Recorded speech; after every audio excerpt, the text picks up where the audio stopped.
Welcome to the Crescent City, where Vital Options is in New Orleans with ASH, the American Society of Hematology.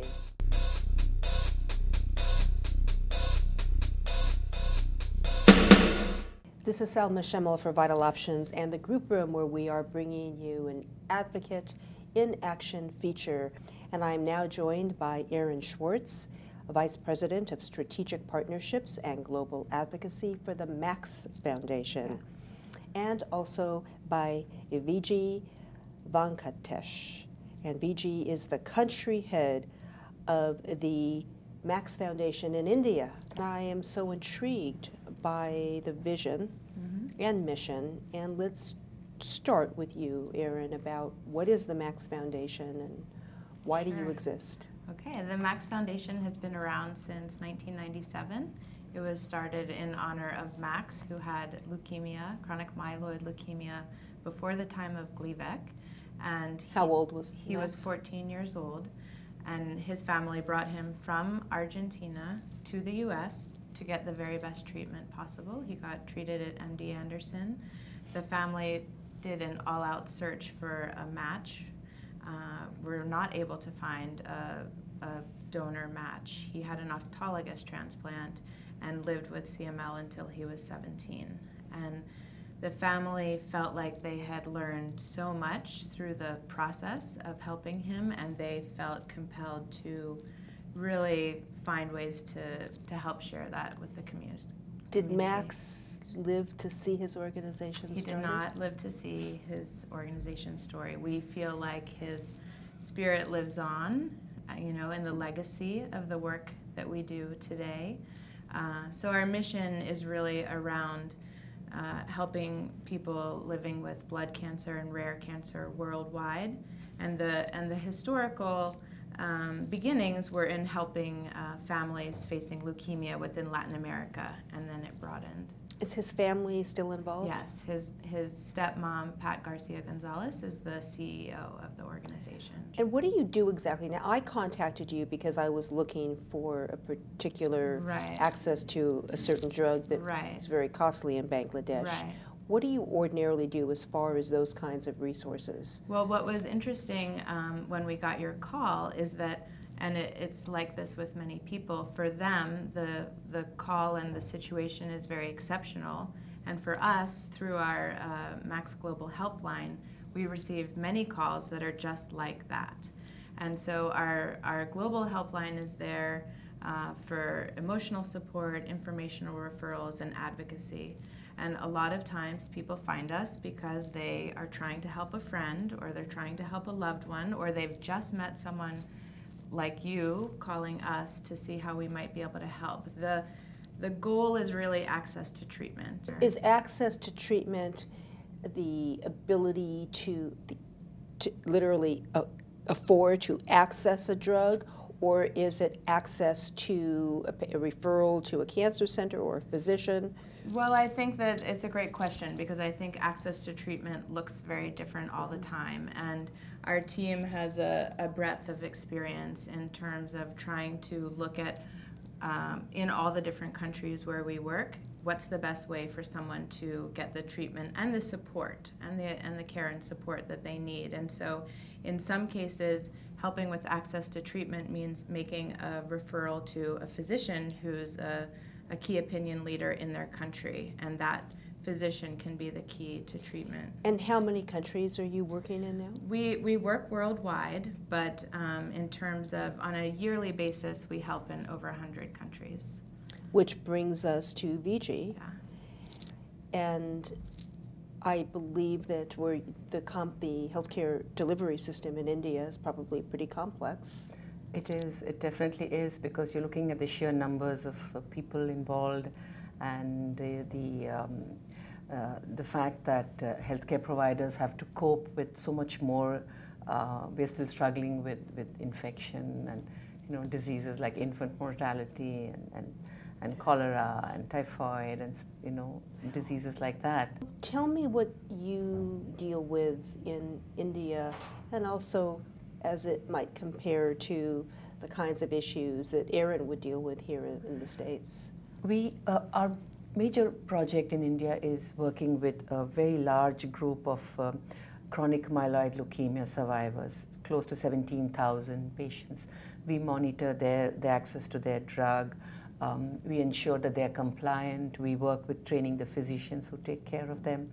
And I think a major development over the last 12 years has been the formation of a very large patient support group that has a presence in over 16 major cities in the country. These are patients themselves, survivors, or their caregivers who have offered their services to share and learn with others. And I would call them the support group arm of the Max Foundation in India. They call themselves the Friends of Max. We meet. You know, like, it's amazing. Max is no longer alive to see, you know, what his struggle gave birth to. But without wanting to sound melodramatic or anything, in every young person that I help care for, I see Max. And we don't, not for a second do we feel that you know, he's not aware of what in his name, what is it that we're doing. And I think that gives all of us a lot of strength to go ahead, because it's not easy. It's not easy because we lose our patients. It's a life-threatening disease, cancer. There's a lot of stigma attached to cancer. Patients sometimes are not told that they have been diagnosed with cancer. Parents are not sometimes told that their child has been diagnosed with cancer. Maybe a wife is protected from the knowledge that she has cancer. Maybe a mother-in-law is not told that her daughter-in-law has cancer. So there are various levels on which you struggle, because unless you accept the fact that you are facing a life-threatening disease, you're not able to make the individual or the family understand what they have to do in order to follow the treatment protocol, how important it is to be compliant.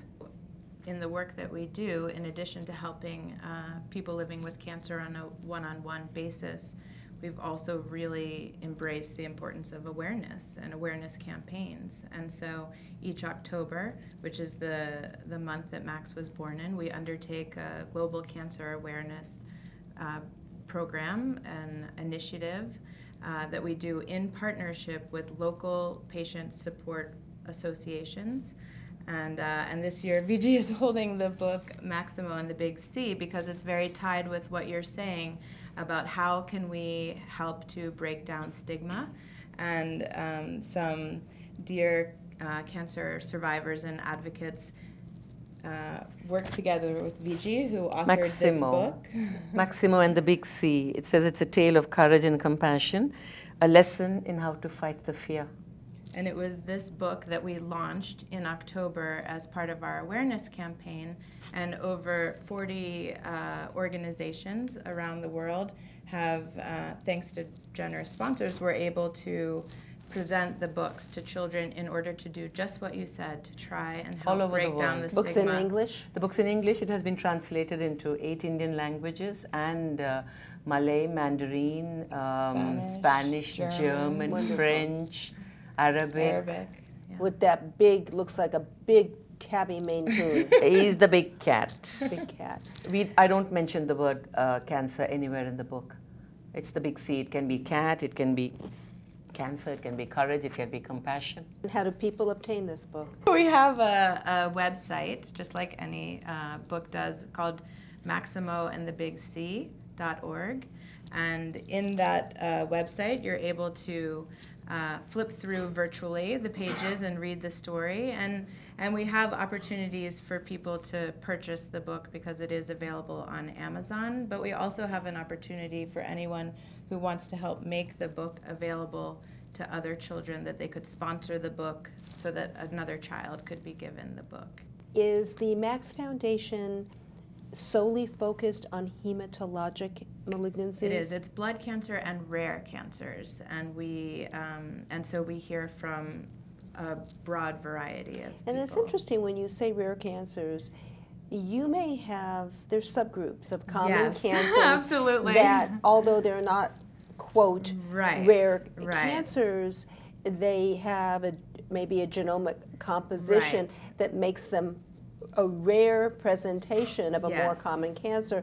I suppose That you is welcome how- those calls. We do, absolutely. In fact, it would be within breast cancer, a subgroup, for example. And the other thing I'd like our viewers to understand is, while there are many organizations that do provide some of the services you provide, the area that I find is your most important niche is this area of assisting in access. We think of it as very much the foundation of our work, and we almost think of it as a pyramid where the access is the bottom layer along with support. Education is in the middle, and awareness is at the top, and then it really cycles back. Do you ever match people and like buddies? We do, definitely we do. That's one of the biggest positive fallouts of the fact that we have patient groups in almost all the countries that we work in. We have patient groups, support groups have been formed, and one of, I think, it's a very ambitious project, but putting one in touch with the other so that they can, again, continue to share and learn from each other. I'm very inspired, and I don't know Max's family, but I hope that they not only will see this interview, but have a real sense that their child's life lives on in the most amazing way. We can only do this together as a global community, and that it's important to keep in mind how we are all connected.